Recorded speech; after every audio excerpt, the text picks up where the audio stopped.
12. We've got 12 times 9. So this is the beta oxidation.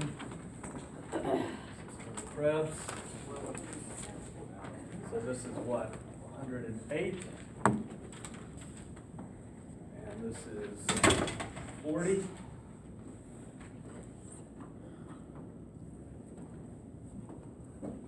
What have I not done? -1. Minus, exactly.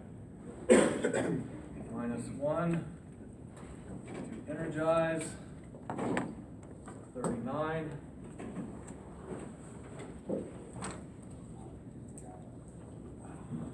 I take my 108, my 39. So that's 147. That's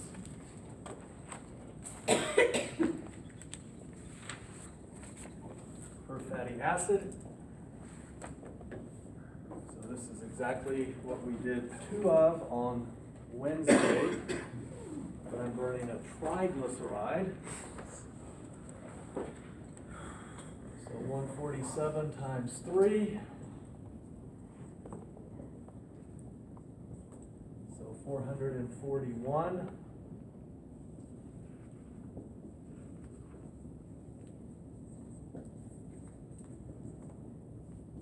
Three fatty acids. So all that's left is to account for the value of glycerol. Remember that triglyceride would be 3 fatty acids connected to glycerol. Remember that the carbohydrate pathway is the central pathway of an animal's body.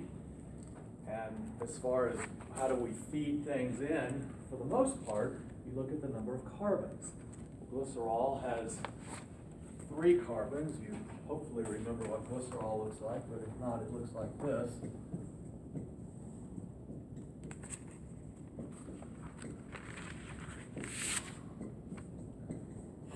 Of course, it doesn't look exactly like that now because it had 3 fatty acids connected to it, but the point is, it's a 3-carbon molecule.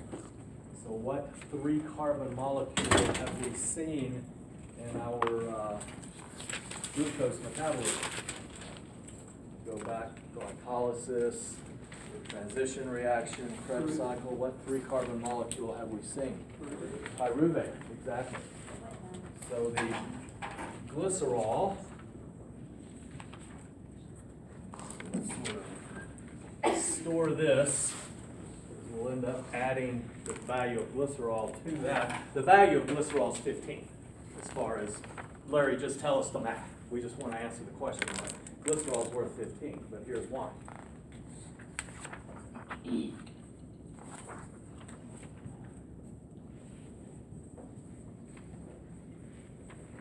So glycerol enters the pathway as pyruvate, and think about glycolysis. What happens to pyruvate?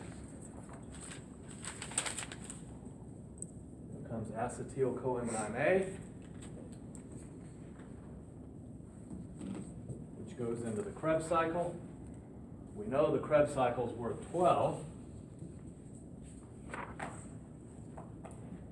So why is glycerol worth 15? What reaction? What do we call this pyruvate to acetyl? Transition reaction? Yeah. You've got it in your notes. Looks like this. We spit out a CO2. We add the CoA, and the energy's right here. NAD gets reduced to NADH. That's worth 3. So glycerol, as I said, is worth 15 ATP. Those 3 and those 12. So we simply add the 15 to the 441. What's that? 454, I think. No, 456. 456. That's it.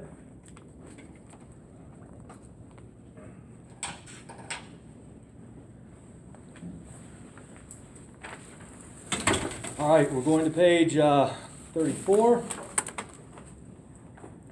Roman numeral 16, red and white muscle fibers. And this sort of merges with Roman numeral 17, exercise.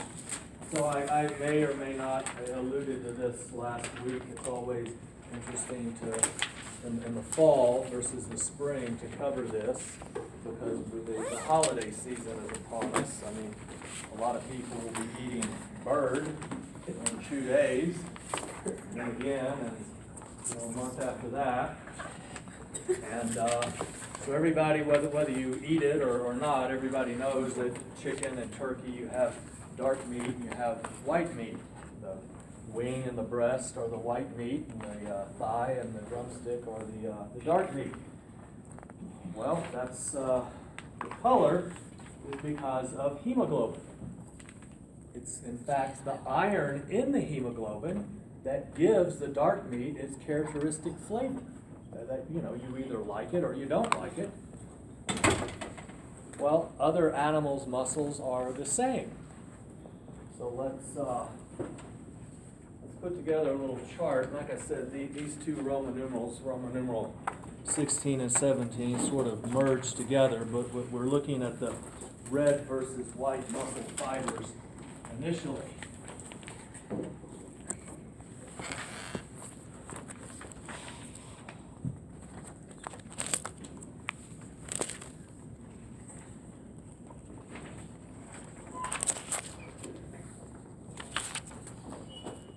Now, we thought for years that the different types of muscle fibers were genetically determined, but just in the past 15 or 20 years, there's some research that's come in that perhaps shows the conversion of one type of muscle fiber to another.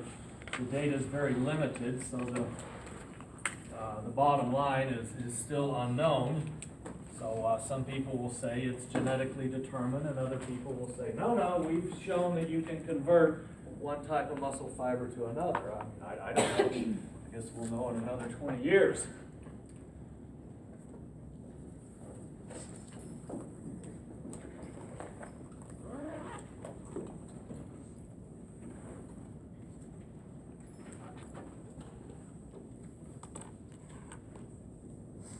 Now, in reality, there are probably 5 different types of muscle fibers, but we don't need to talk about that level of, we don't have to consider 5. 2 is all we need. They have multiple names. Red versus white, well, that's the color. And again, the red ones are red because of the hemoglobin. Another way we can name them, type 1, type 2, and that's where some of you in a more advanced class will get into the subtypes, type 1A, type 1B, 2A, 2B. Is it specifically in Roman numerals? Yeah. So the red versus white, that's the color. The type 1, type 2, the basis of those names are that you use the type 1 first, you use the type 2 second. So if you're walking, you're using the type 1, you pick up the pace, you're still using the type 1, you break into a jog, you're still using the type 1, but as you get faster and faster and faster, you start using the type 2. What's that word? As you remember, a nerve is broken down into individual nerve cell processes. A muscle is broken down into individual muscle fibers. A single nerve cell process innervates a group of muscle fibers. That unit is called a motor unit. And as the speed or the force or the strength increases, you blank more motor units. Recruit. Okay, so you recruit all of your type 1 before you recruit any type 2. Now again, insofar as the holiday season, this is the dark meat, this is the light meat. Again, the flavor of the drumstick, the thigh, that you either, oh my God, that's delicious, or oh, I don't like that, I just want the breast meat. Or maybe you like both, I don't know. But anyway, you know what I mean about the flavor. It's because these are aerobic. These are anaerobic.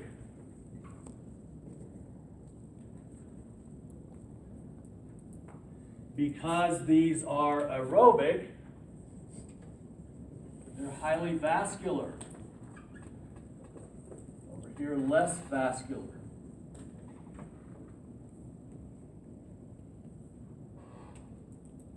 So in other words, vascularization, how rich is the blood supply?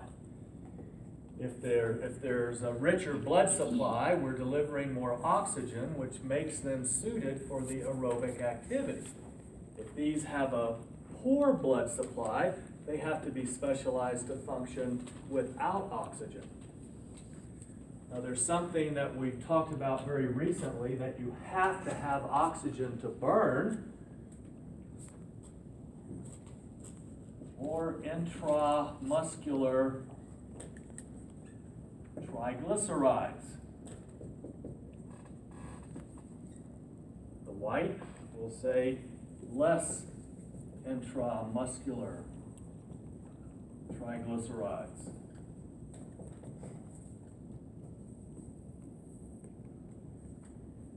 It's just kind of giving you the technical version. All we really have to say is there's more fat in the dark meat. The white meat is leaner. You all know that. You cook, or you've seen somebody cook. Make a chicken soup with boneless, skinless turkey breast.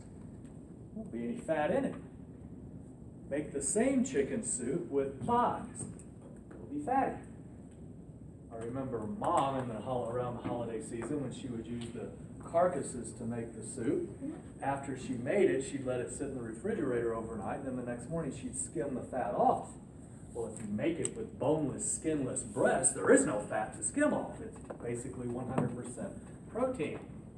Of course, again, if you think about food and flavor, if you're going to make chicken teriyaki, just to pull something out there as an example, it's a lot better if you make it with thighs than if you make it with breast. It's a lot healthier if you make it with breast than if you make it with thighs. We have to be able to burn this fat, and to do that we need a particular enzyme, so we have more lipoprotein lipase. Over here we'll have less lipoprotein lipase.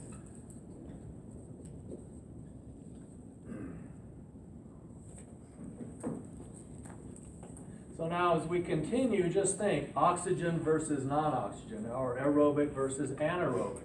So we're going to have more myoglobin over here.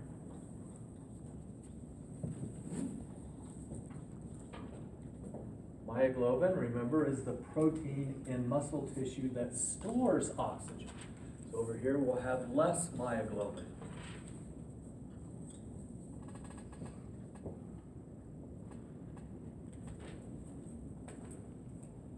Let's squeeze this in right here. I know there's not a lot of room, and I don't know what you've got on your page, but with the vascularization, remember I've said it several times now, the flavor of the dark meat is the iron. So if it's highly vascular, there's more HGB. What's that? Hemoglobin slash Fe. What's Fe? Iron. Iron. So richer blood supply, so there's more hemoglobin, there's more iron. Less hemoglobin slash iron. Again, that's the flavor. Now, let's go out into the world and let's apply this. Who's eating duck? My dog loves duck. My dog has a Facebook page. You can friend her if you want to. There's a picture of her eating duck. It says, Mommy and Daddy brought me leftover duck from the melting pot. Spoiled dog. She's 11 years old, has arthritis. She gets aspirin twice a day. She gets beef gravy mixed in with her dry food. Yeah, she's spoiled. Well, once your children grow up, you have to have something.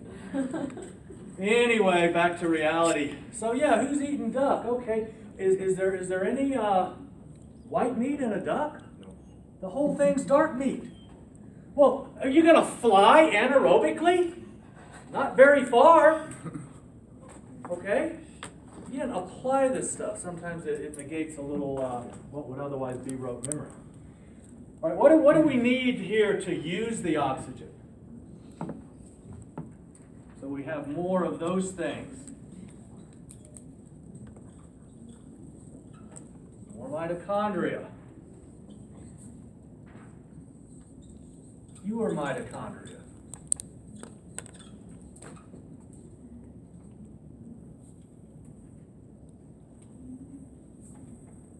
Okay, continue sort of apply, just if you've got room, just continue if not, move the chart over.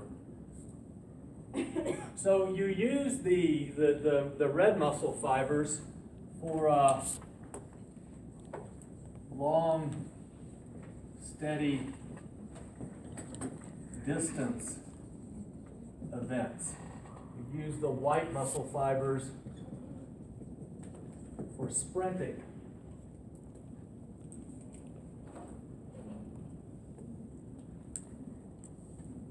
And so here again, we can think about the genetics.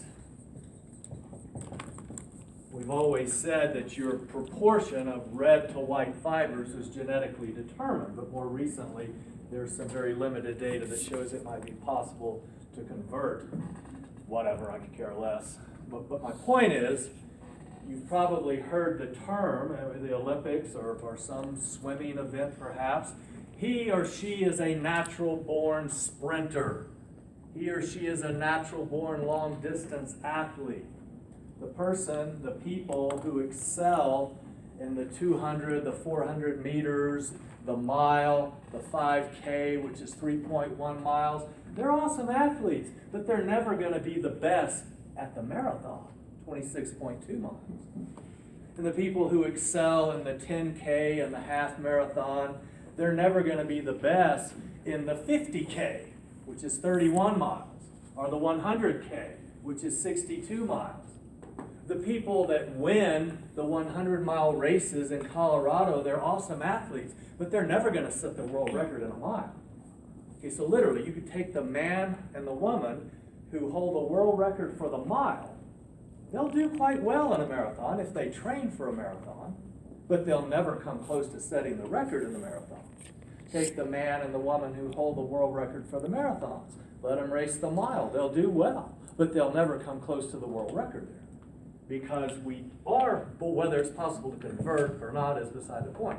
We do have a particular distribution of the red versus the white. So you have these people that consider 6-minute miles their easy days. Yes, on my easy day, I run 6-minute miles. My God, I've never run a 6-minute mile in my life. Never will, don't care to. But I can run for 12 hours, just stopping maybe once to urinate. The guy that does the 6-minute miles might not be able to do that. Anyway, you get the point. So now we move, just kind of continuing, but moving into exercise. Roman numeral 7, exercise relate aerobic and anaerobic metabolism, red and white fibers. So you could really just continue the chart if you wanted to, or you could draw a line and write exercise and continue the chart. I'm sort of out of room up here.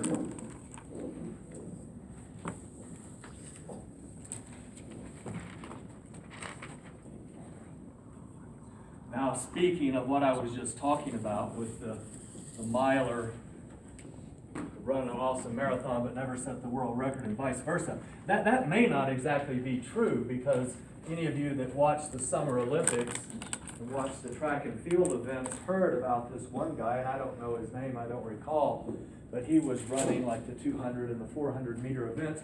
This guy had never in his life run more than 1 mile because he didn't have to. All he had to do was go to the track and train short and super fast. Okay, so he wouldn't do very well in a marathon. He'd frickin' die.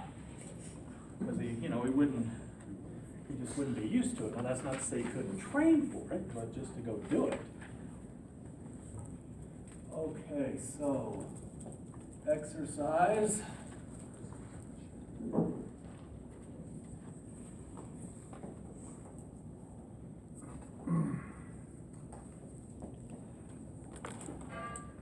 And so we could say here, up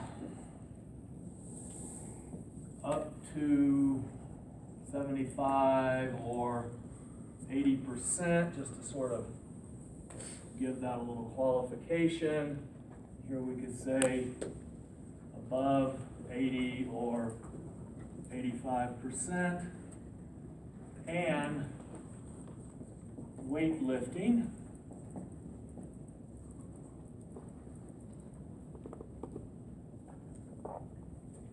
And then what do we have?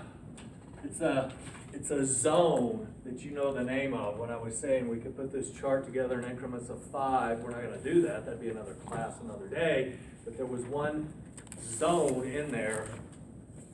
What am I talking about? Right here between those. What's the name of that training zone that's right between these two? Lactate threshold zone? Yeah, exactly, Natalie.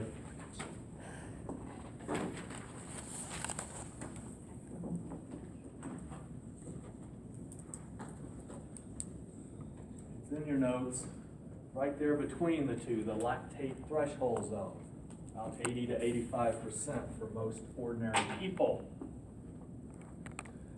Okay, so aerobic exercise is going to decrease your resting heart rate. That basically straight from last week. You won't get really much of that over there. Aerobic exercise will increase intramuscular triglycerides. I just wrote fat this time, but you know what I mean. In other words, it's really true that if you take up an aerobic exercise program, you will become more efficient at burning fat. You increase your intramuscular fat, but you just burn it. It's not that you get bigger, you just burn it. And what do you need to burn it?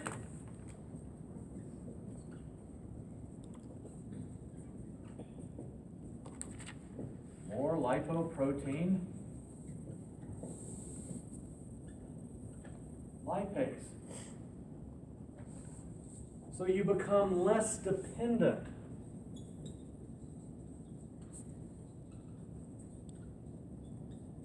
on sugar. You become more efficient at burning fat. You increase your endurance. You increase your intramuscular mitochondria. Now I know in the previous chart I've already said the red fibers have more intramuscular mitochondria, but you increase your intramuscular mitochondria. They have their own DNA. Mitochondria can replicate independently of cells. Okay, over here we're going to have less intramuscular fat and less of the enzyme, less lipoprotein lipase, but we're going to have more stored glycogen. Because that's something they can burn anaerobically. We've got a whole system, the glycogen lactate system, composed of glycolysis and fermentation. Energy system number 2 in your notes. You don't do a lot here insofar as over here you don't do a lot in terms of increasing your endurance, but you increase your speed, your mass, your size. And the size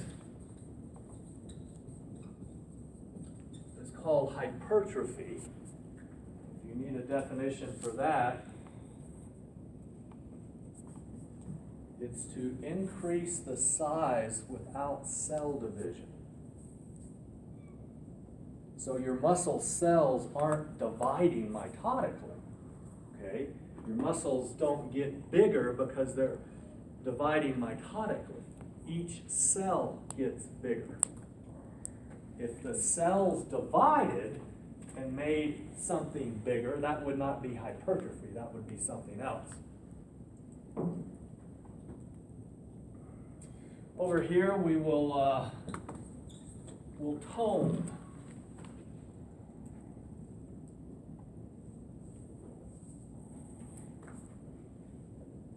Okay, continue these charts, sort of shifting now into more what we might think of as health benefits.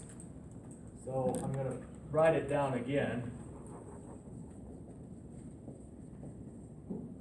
just to get us started. So we decrease total cholesterol. We decrease blood levels of triglycerides. Keep these things straight, because over here I've said we increase fat, but that's fat in the muscle. Over here we decrease fat, but that's the fat in your blood.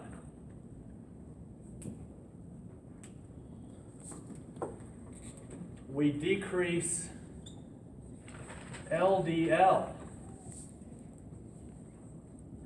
which is a so-called bad form of cholesterol.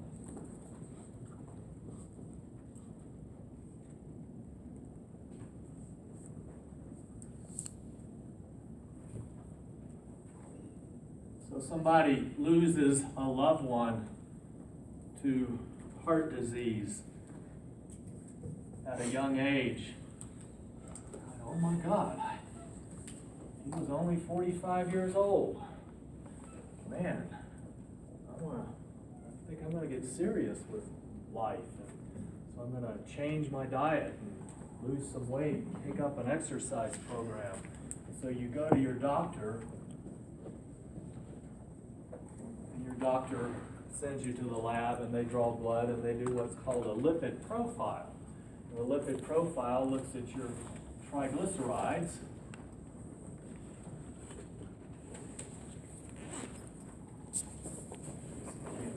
They draw blood. So they look at your triglycerides. They look at your total cholesterol. They look at your LDL. And they look at your HDL.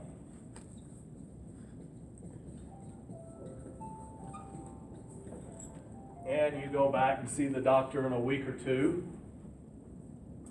and he or she says, dude, man, your triglycerides are high. Your total cholesterol is high. Your LDL is high. Your HDL is low. You say, well, I was worried about that. Dad just died. He was only 45, and I don't want to, I know I can't run away from my genetics. Yeah, that's true. But I want to do everything I can so that I don't die young like mom did or dad did or whatever. So, that's why I came to see you. I started a diet, and I changed what I eat, and trying to, really watch my fat intake and eat more fruits and vegetables. But I wanted to get a baseline here, and wow, man, I need to do something. Okay, so your aerobic exercise is going to help your total cholesterol. It's going to help your triglycerides. It's going to help your LDL. But it's only going to give you a little increase in your HDL. Very, very few people know this. In fact, ladies and gentlemen, physicians don't take as much nutrition as you guys do. Now, when I say you guys, I'm talking about those of you going into the nursing program. You're taking at minimum a 1 credit hour nutrition class. That's what we require. Most people take the 3 credit nutrition class because that's what any BSN program requires, and most people know they're going to get their BSN eventually. Physicians, okay, 4 years of undergraduate, 4 years of medical school. They don't have as much nutrition as you do. So, how do we know this? Well, the studies are as follows. We'll take two groups of whatever, 500 people, 1,000 people, whatever we want. The bigger the sample, the better. Each group will agree to some form of aerobic exercise. It can be running, swimming, or biking. It's for a set number of minutes, set days per week. Okay, the studies aren't all identical, so it could be 40 minutes, 4 days a week, or 30 minutes, 6 days a week, or 1 hour a day, 5 days a week, whatever. Run, swim, bike, it doesn't matter. So everybody, 500 people in group A, 500 people in group B, they all do the same thing. One of the groups does something anaerobic on top of the aerobic work. And they've done these studies multiple ways. In some cases, the anaerobic work is going to the gym and lifting weights 2 days a week. In some cases, the anaerobic work is in addition to their 40 minutes or whatever of running, swimming, biking, they throw in some surges. So this could be going to the track, or this could be using a hill. When you go up a hill, instead of naturally slowing down, make an effort to speed up. So push yourself past that comfort zone in the surges. So they've done the studies multiple ways, but in every case, they show that it is the anaerobic activity that increases your HDL.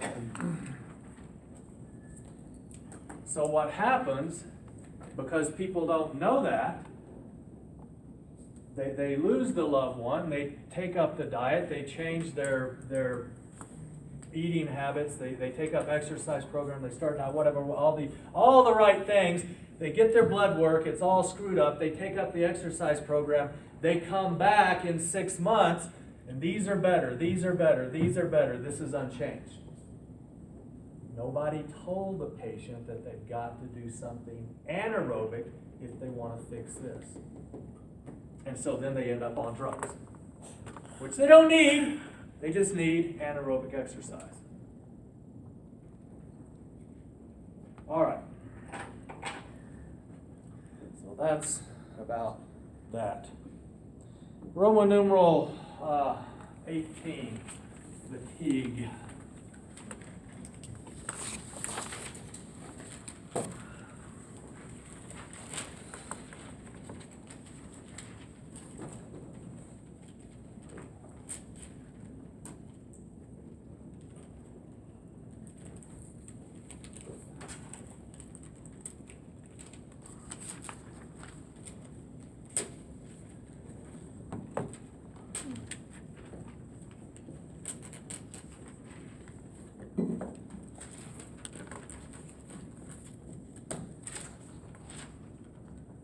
So we've got two basic types of fatigue.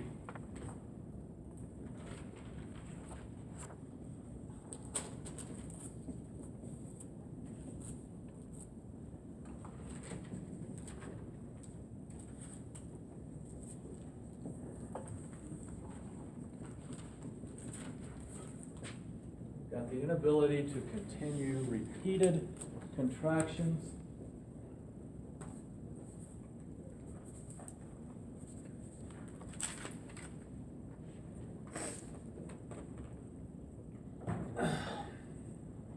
So in your lifting world, this would be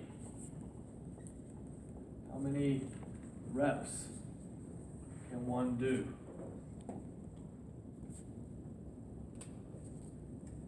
So I don't care what the weight machine is, how many times can you lift it?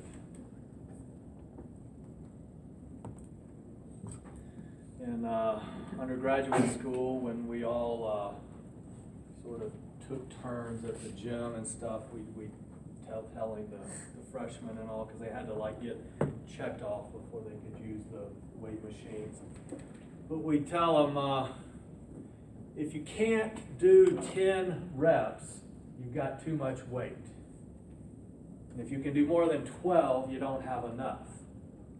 Of course, you know, it's a lot more complicated than that, because you have low weight, high reps for toning, you have high weight, low reps for strength, and you get into free weights and all that. But anyway, You know, just picture yourself at whatever gym you want to imagine, whatever weight machine you're on, not free weight. Well, it could be free weights, but you know, how many reps can you do?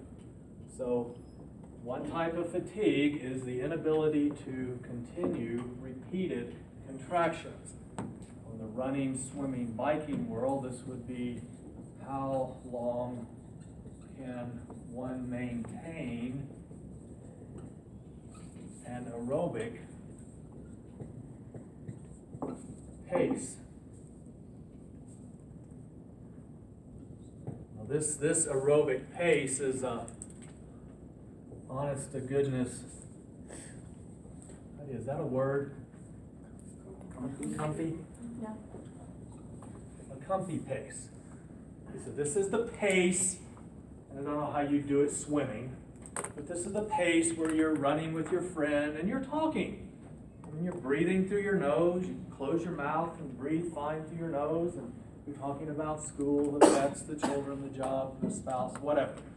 And you know, and if you're not a runner, it's hard to imagine that there's any pace where you could do that. Well, trust me, there is.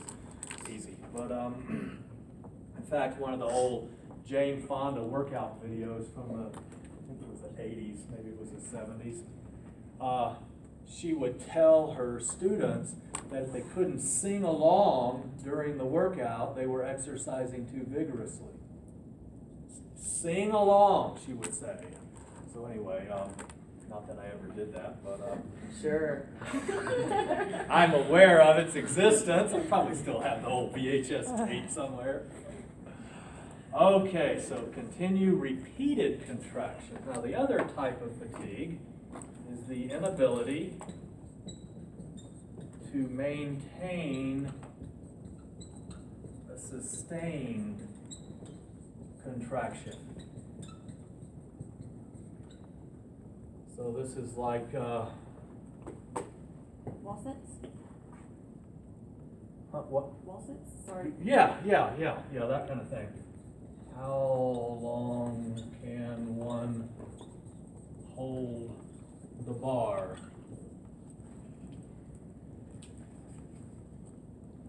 And I mean, I'm not saying that this is something that would go on in the weight room, but just picture somewhere in your life you've been holding something. I remember I was trying to install a thing about that size in the kitchen, and I was on the ladder, and I think I was holding it with one arm and trying to start a screw with the other arm, and you've all been there, you know, the arm starts twitching, or maybe it's rock climbing. I mean, you're on a freaking little nub the thickness of a dime, and you just can't get your protection in, and you just know you're gonna fall, and but you don't, you know, you get past it. But you know, maybe it's something on the job, working above your head with some great big heavy piece of equipment, and I just can't hold it anymore. All right, in the weight world, this would be basically what I just described. How long can one hold the bar? And then in the running, swimming, biking world, this would be how long can one maintain an anaerobic pace? So just because you can run one lap around the track at that pace, I bet you can't run 3 more at that same pace. Just because you can run 1 mile at that pace, I bet you can't maintain that same pace for 10K, 6.2 miles. So 2 basic types of fatigue related to the weight world and related to the aerobic world. Muting phone.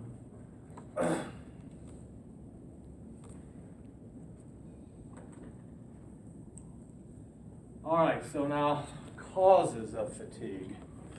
This is in the same, it says types and causes. So those are types.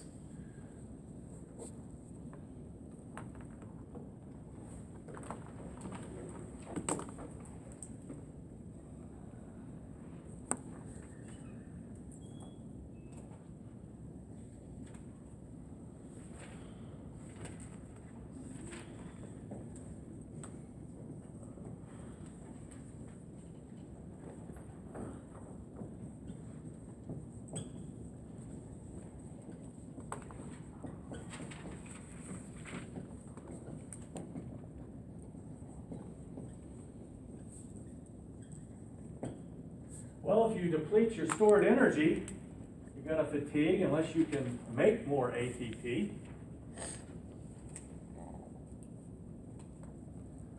So just because you can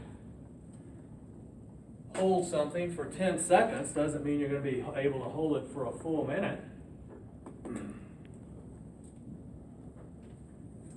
Then if you deplete your stored glycogen, so you kind of, guys, if you'll, flip back in your notes if you want to, or maybe it's just in your brains at this point, but this kind of goes with those energy systems. This is that, what do we call it, the phosphagen energy system. You've got 8 to 10 seconds worth of energy there.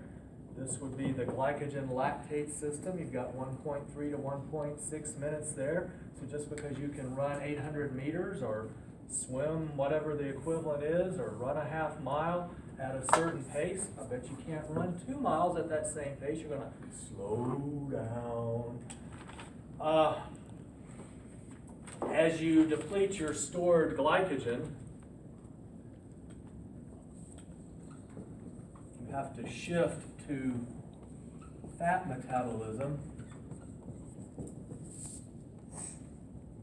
This is the whole thing, whether you're running, swimming, or biking. If you start out too fast, you do deplete your sugar, man, you're gonna crash. Some people call it the wall or whatever.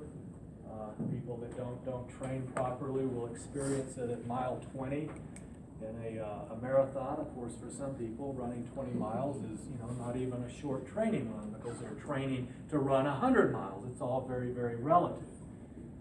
But if you burn out your sugar, you shift to fat metabolism. Can you burn this anaerobically? Sugar? Of course you can. Glycogen lactate system. Can you burn this anaerobically? Nope. So if you're cruising along at an anaerobic pace and you got to shift to an aerobic pace, you're going to slow way down. Now, what do you produce when you're burning stuff anaerobically? Lactic acid. Okay, so increase intramuscular lactic acid, resulting in a decrease in intramuscular pH. That whole thing we talked about, where there's an optimal pH for a reaction. The reaction will occur outside of the optimal pH, but not as efficiently.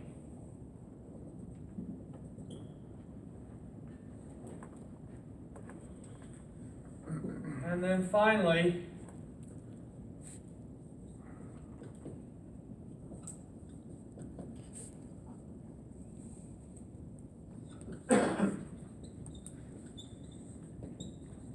sodium and potassium get all out of whack. So what I'm talking about there, we look at a resting cell.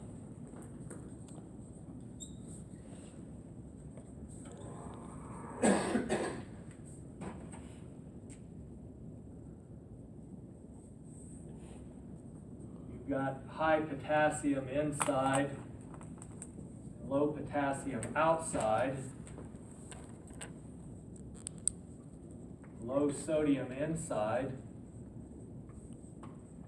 and high sodium outside.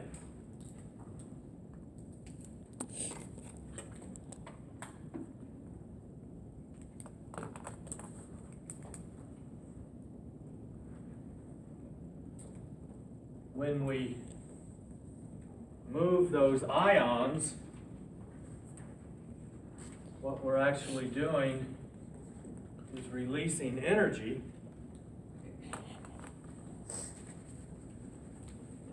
And so now we've got low potassium inside, high outside.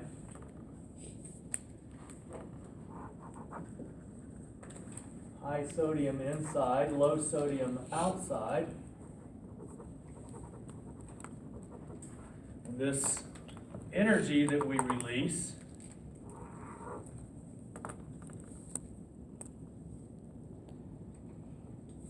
is used to do work. I don't care, it can be fun, you're swimming because you enjoy it, or you're shoveling snow.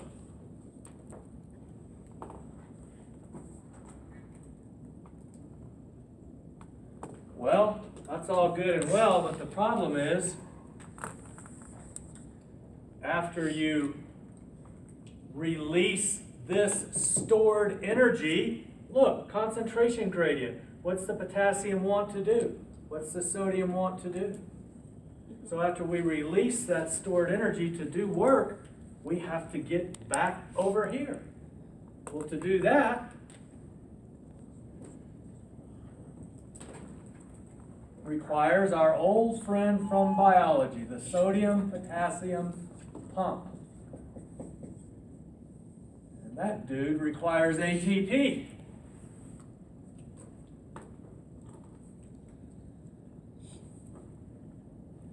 So now, stated slightly differently here, our sodium and potassium are mismatched. Our sodium-potassium pump can't keep up.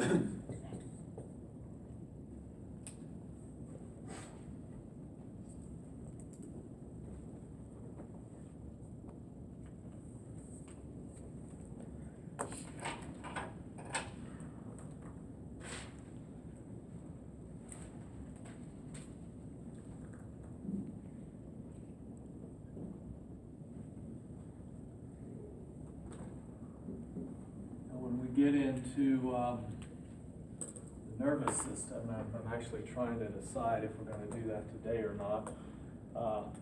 We'll actually be talking about this in great detail. Remember what's that electrical-like signal called that travels through the nerve cell and zaps the muscle? You recognize the term action potential? That's what this is. That's what's happening here.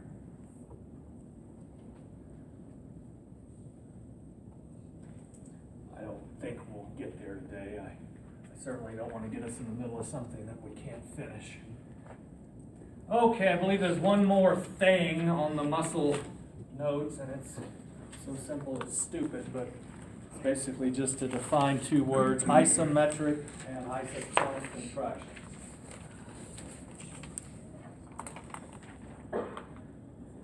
In isotonic contractions, the length of the muscle is changing. In isotonic contractions, the length of the muscle is changing. So this can be reps at the gym, this can be walking, swimming, biking. In isometric contractions, the length of the muscle is not changing. Iso, same, metric, length. So in isometric contractions, the length of the muscle is not changing. So if you're holding something, or if you're just standing, I mean, am I using my muscles now? What about now?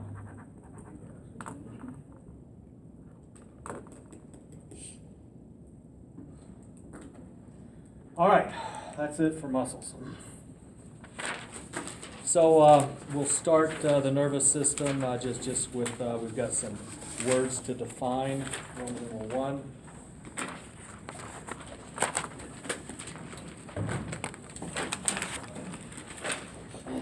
The nervous system is huge. The only way to deal with it is to break it up into parts. And that's what Roman numeral 1 is all about. How do we organize the nervous system? Central and peripheral. Yeah. So we first break it down into the central nervous system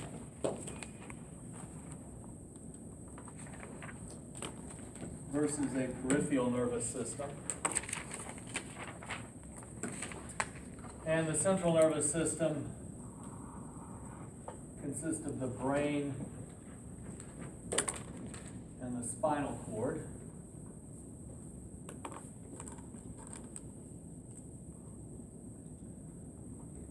These parts of the nervous system are concerned with processing.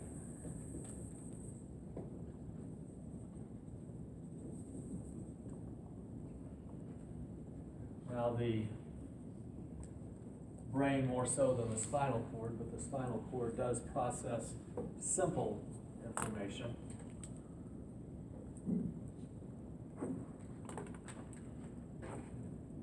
You can think of these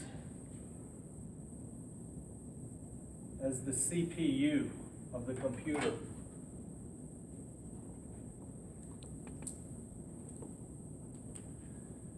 Well, then the peripheral nervous system, we've got the cranial nerves.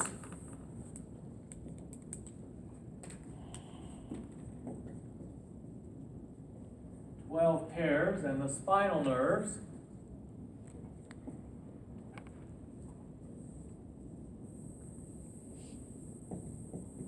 One pairs.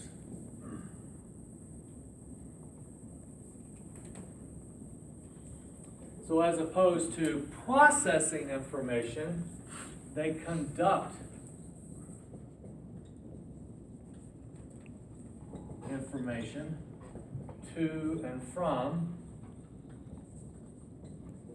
the central nervous system.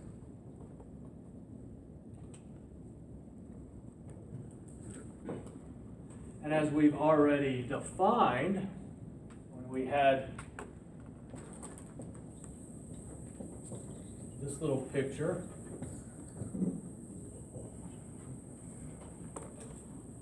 step one, action potential in a, what do we call this? Motor neuron, yeah, or motor nerve, yeah, motor. So if we're going away from the central nervous system, it's motor. If we're going toward the central nervous system, it's sensory. So again, we've got conducting information to and from.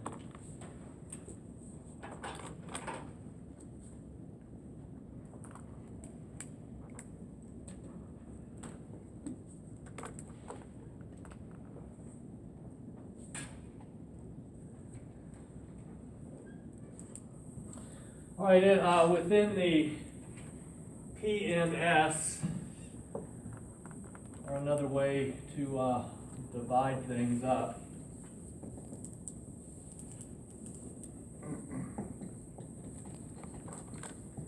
is somatic versus autonomic.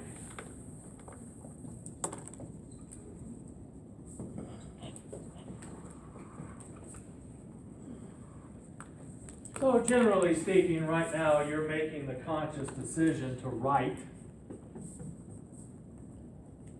It's voluntary. But as you look at the board and then your notes, and the board and then your notes, your eye is having to focus on a distant object when you look at the board, on a near object when you look at your notes. It has to focus just like focusing a microscope or a telescope, or in the days before cameras did it all by themselves, focusing the camera. But it happens instantly in less than the time span of an eye blink. Or if you decide to get up and start moving around, you don't have to push a button and increase your heart rate. Your heart just beats faster to send more blood carrying oxygen to the muscles. So if you'll misspell and mispronounce this word, this is your automatic nervous system. And we do refer to it as the ANS, but it's autonomic, not automatic, but it functions automatically.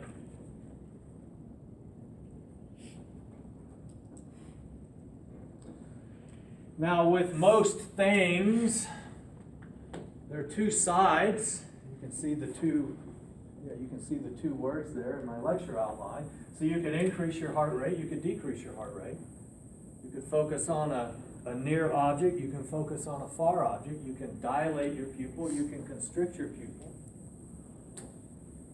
So we've got subdivisions here.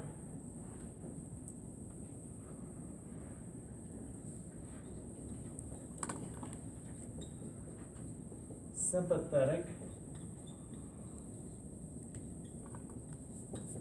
and parasympathetic. Now you can find charts in the book and you can commit to memory all of the what's sympathetic, what's parasympathetic. I wouldn't do that. I'd make sense out of it. And it's really easy to make sense out of it. If it sounds like something that goes with exercise, your sympathetic division is responsible for doing it. But if it sounds like something that goes with rest, your parasympathetic division is responsible for it. And so the simplest example in the world is that the sympathetic, and the words here are division. So I know it's small, but I'm going to put a division sign there. So we would say it is the sympathetic division of your autonomic nervous system that increases your heart rate. We would say it's the parasympathetic division of your autonomic nervous system that decreases your heart rate. I mean, what just makes sense? If I sit down to read, is my heart rate going to go up? And if I get up and take off, is my heart rate going to go down?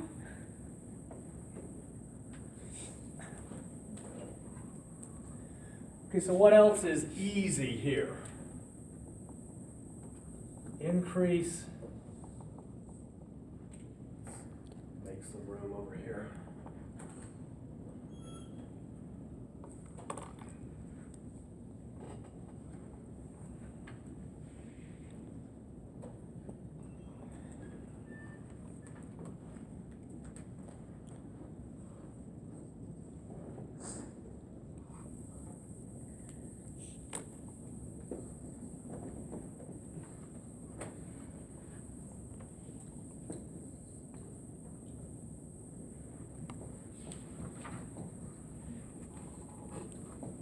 Okay, so increase the rate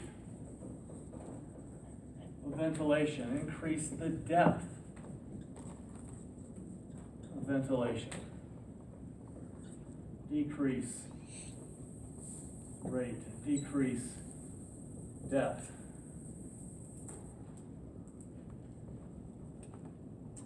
What else is easy? Oh, sweat. When do you sweat? You've got two choices, exercise or rest.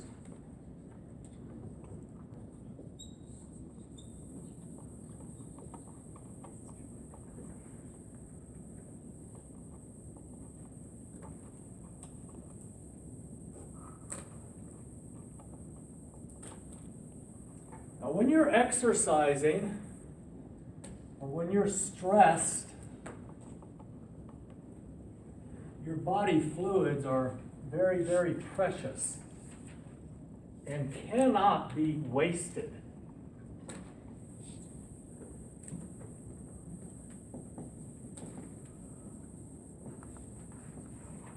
Fluids are needed to produce sweat to stay cool. Got that. Fluids are needed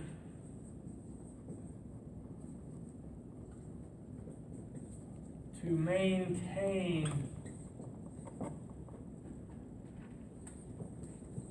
blood volume.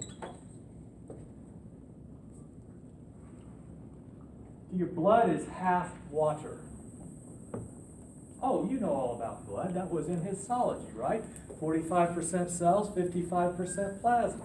The plasma is 91.5% water, 7% protein. Oh, you know all about that. I don't have to tell you that. Fluids are needed to maintain blood volume.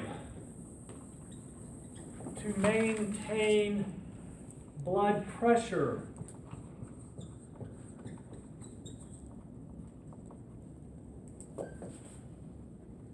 How can you relate to this without memory? Anybody know somebody who takes a diuretic to control their blood pressure? What's the diuretic do? Makes you pee. When you pee all the time, what happens to your blood volume? It goes down. So what happens to your blood pressure? It goes down. That's how the drug works. You don't want to take one. They're nasty drugs. There are other better drugs. We'll talk about those after the break. But to maintain blood pressure, to have the pressure to send oxygenated blood to the vital organs. So your fluids are needed to produce sweat to stay cool. Fluids are needed to maintain blood volume, to maintain blood pressure, to have the pressure to send oxygenated blood to the vital organs. When this breaks down, when this falls apart, you go into shock. The shock can The shock can be that you were stabbed and you're in the floor bleeding out. Your blood volume's falling. Your blood pressure's falling. Or the shock can be that you were stung by a bee, which you're allergic to, and so all of your blood vessels do this. What just happened? They dilated. All the blood's in your body, but the vascular space is bigger. You still have low blood volume. Okay, if this is full, I can pour half of it out and make it half empty. I can leave all the fluid in there and make the container bigger. It's still half empty. So we can have low blood volume because we're losing blood, or we can have low blood volume because the vascular space increases. A lot more on that later. Anyway, my point now is that your fluids are precious.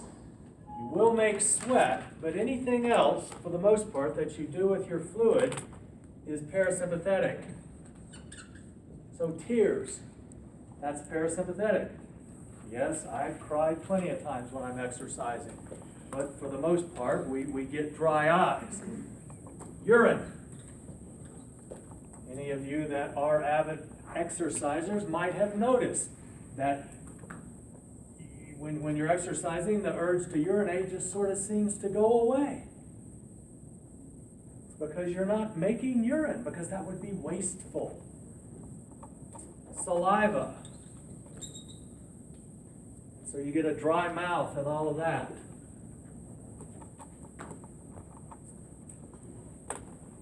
So you can memorize a chart, or you can try to make sense out of it. Now, do you need energy when you're exercising? So, how about production of the enzyme lipoprotein lipase?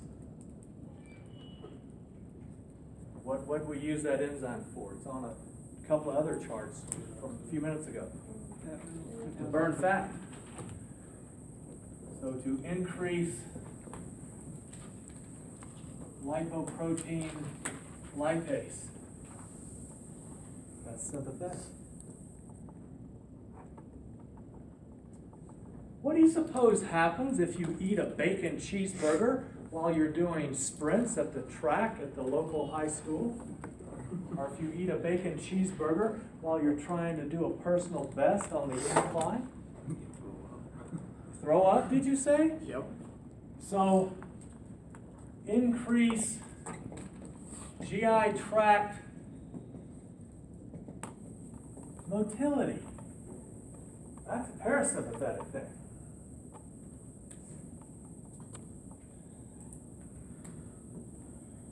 All right, so you get the idea here.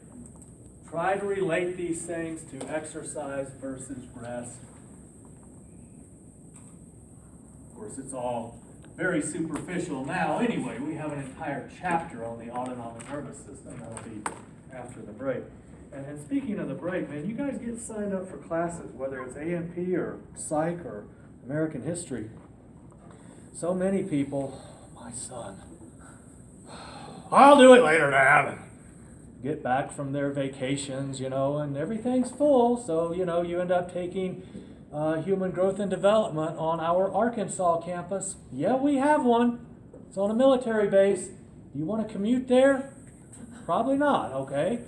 So it's not that the classes are all full, but you live up north and you end up with all your classes at Centennial, or you live at whatever, You don't want that to happen. So get signed up before you get busy with your holiday stuff. Phlebotomy was full in 2 minutes. Phlebotomy was full.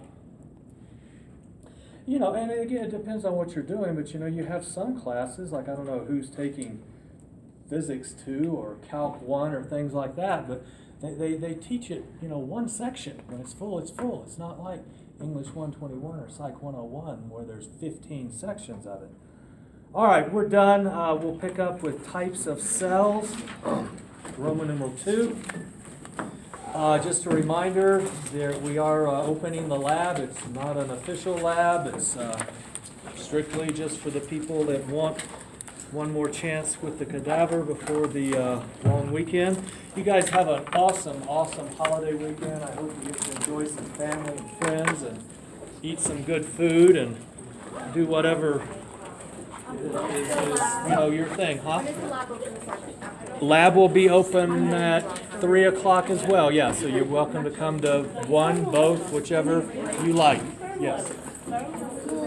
Where's my attendance sheets? Thank you very much. Thank you. Does anyone need these?